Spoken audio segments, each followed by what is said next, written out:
네, 안녕하세요. 이제 올해도 이제 채 세 달이 안 남았어요. 그죠? 한 90일 정도 남았는데, 매경 테스트는 이제 한 번 남았습니다. 그래서, 이번 회차에 좀 원하는 성과를 많이 못 얻으신 분들은, 마무리 잘 하셔서, 올해 마무리도 잘 하시고, 매경 테스트 마무리도 잘 하시기 바랍니다. 지난 회차 85회에서 좀 인상적이었던 문제들 몇 개를 좀 이번에도 뽑아봤습니다. 여러분들과 함께 풀어보도록 하겠습니다.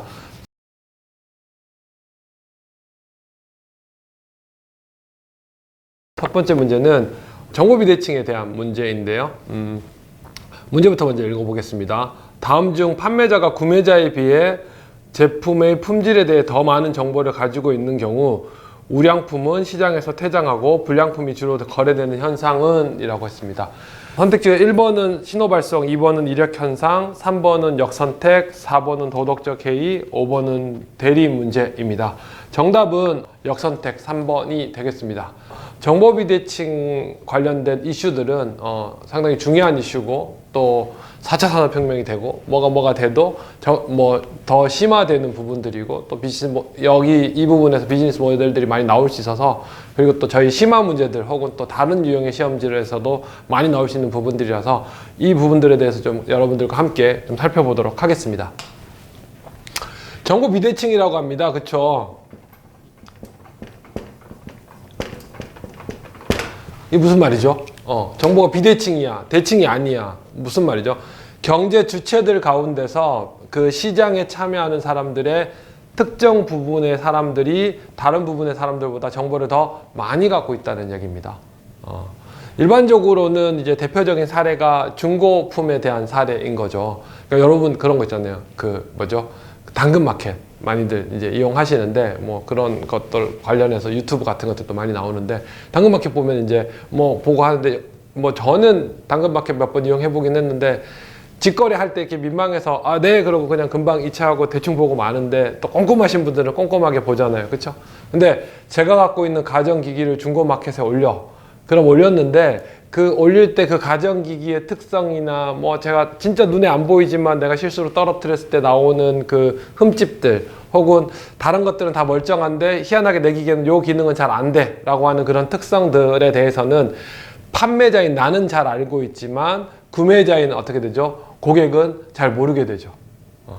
이런 상황들을 정보 비대칭이라고 합니다. 그래서 그런 상황에서는, 그쵸, 여러분들도 마찬가지잖아요. 굳이 여기 흠집 있고요, 이거 사실 잘 안 되는데 라고 일일이 판매자한테 구매자한테 얘기해 주지 않잖아요. 네가 볼 수 있는 만큼 봐. 그래서 흠집 찾아내면 가격 깎아주는 거고, 아니면 안 깎아주는 거고, 대체로 그런 식의 형태로 판매가 됩니다. 자, 그래서 그런 정보 비대칭의 상황에서는 어떤 문제들이 발생하느냐, 이런 거예요. 실제로 A라는 핸드폰과 B라는 중고폰이 똑같이 당근마켓에 나와 있어. 근데 A라는 핸드폰은 실제로 진짜 주인이 정말 자기 자식처럼 금지옥욕으로 막 케어를 했어. 그래서 얘의 실제적인 가치는 한 40만 원쯤 돼요. 근데 B라는 애는 사실 겉은 멀쩡해. 겉은 멀쩡한데 실제로는 내가 화장실에서 손 씻다가 잠깐 물에 담갔다 뺐어. 그래서 이게 상태가 가끔 안 좋아져. 그래서 실제로 얘의 가치는 한 20만 원쯤으로 추정하고 있어요. 근데 겉보기로는 얘네 둘 다 뭐예요? 40만 원짜리로 보인다는 거지. 40만 원짜리로 보인다는 거지. 근데 이거에 대해서 그럼 어떻게 해요? 구매하는 사람들이 둘 다 멀쩡한 핸드폰이니까 둘 다 어떤 게 물에 빠졌던 거고 어떤 게 안 빠졌던 건지에 대해서 잘 몰라. 잘 모르면 사람들이 어떻게 하죠? 중간쯤 가격을 불러요. 나는 30만 원 드릴게요. 내가 좋은 걸 마침 고르면 10만 원 이득을 볼 거야. 근데 안 좋은 거 고르면 나는 10만 원 손해를 보게 될 거니까 중간쯤 하시죠. 30만 원에 하겠습니다. 하면 어떻게 할까요? 진짜로 물에 한 번도 안 빠뜨린 핸드폰 주인은 어떻게 할까요? 안 팔아요 라고 하겠죠. 너는 40만 원짜리인데 미쳤어. 안 팔 거예요. 20만 원짜리는 씩 웃으면서 네 하고 팔겠죠. 그래서 뭐예요? 중고차. 그러면 상대편도 오히려 이제 아는 거죠. 구매자도 이거 안 좋은 물건이구나 하고 가격을 더 깎거나, 여하튼 안 좋은 물건들만 거래가 됩니다.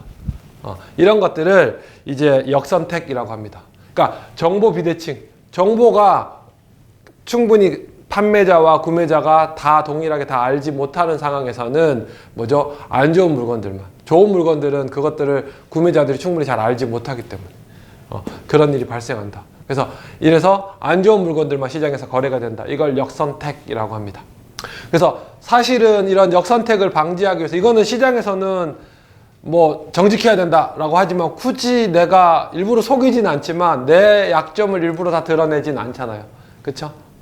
그래서 시장에선 이런 일들이 있기 때문에 통상적으로는 이제 그러면 안 좋은 물건들만 거래가 되기 때문에 이런 걸 방지하기 위해서 어떤 일을 하나요? 정부가 어떤 품질을 인증해주는 제도를 만들거나 혹은 뭐 소비자 보호제도 이런 것들을 만들어서 역선택을 대비하기도 합니다.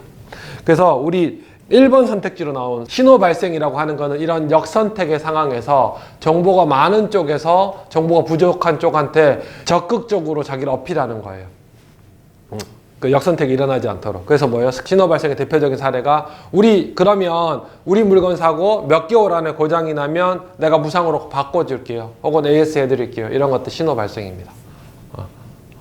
오케이. 그리고 신호 발생의 반대인 부분이 뭐냐면 스크리닝이라고 합니다.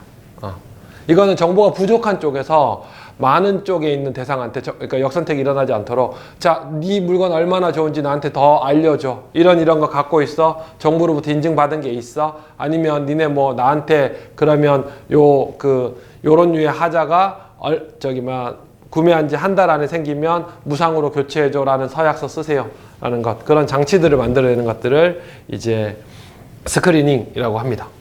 이게 이제 그 정보 비대칭에서 뭐냐면 제품의 속성에 대해서 그런 정보가 부족할 때 나타나는 게 이제 정보 비대칭에서의 역선택, 시장 실패 사례가 역선택이고요.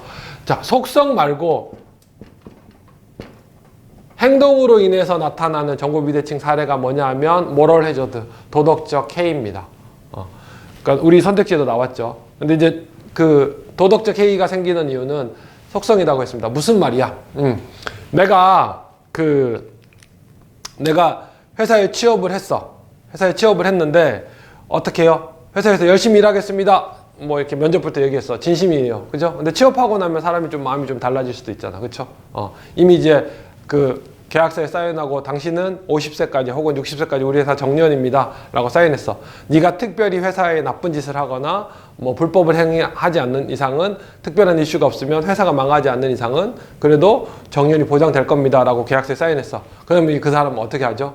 상사가 시키는 대로 또 요구하는 만큼의 최소한의 수준에만 일을 하게 된다는 거지. 열심히 일을 안 한다는 거지, 많은 사람들이.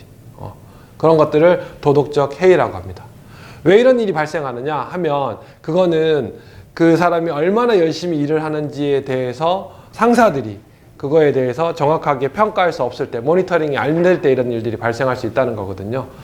사실은 대표적인 사례가 그 화재보험, 손해보험, 자동차 보험 같은 것들이 있습니다. 실제로 예를 들면 이런 거예요.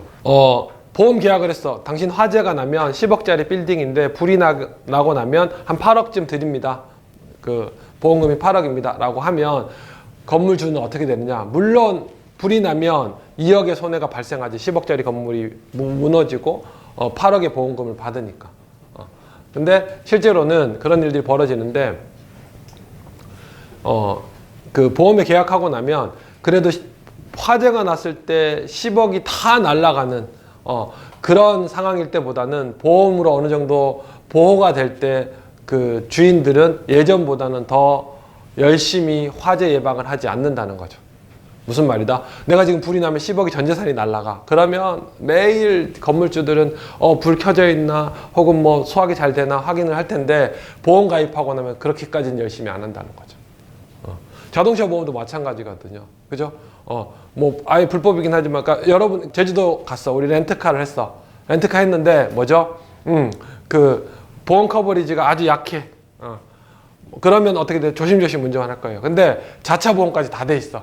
그럼 내가 뭐 사고가 좀 나더라도 보험사가 다 해결해줘. 그럼 어떻게 해요? 보험이 운전을 어떻게 해요? 내가 사고가 났을 때 많이 커스트가 많이 들 때에 비해서 어떻게 돼요? 운전을 덜 조심하게 되는 거죠. 이런 것들을 도덕적 해이라고 합니다. 그래서 어떠냐? 역선택이 발생하는 정보비대칭 속성 부분은 어떻게 하냐면 계약 당시 정보에 대해서 어떤 측은 더 많이 갖고 있고 어떤 측은 덜 갖고 있는 것이 속성에 대해서 정보비대칭이 있는 거고요. 이럴 때 발생하는 현상이 역선택입니다. 근데 행동은 뭐냐면 계약 이후야.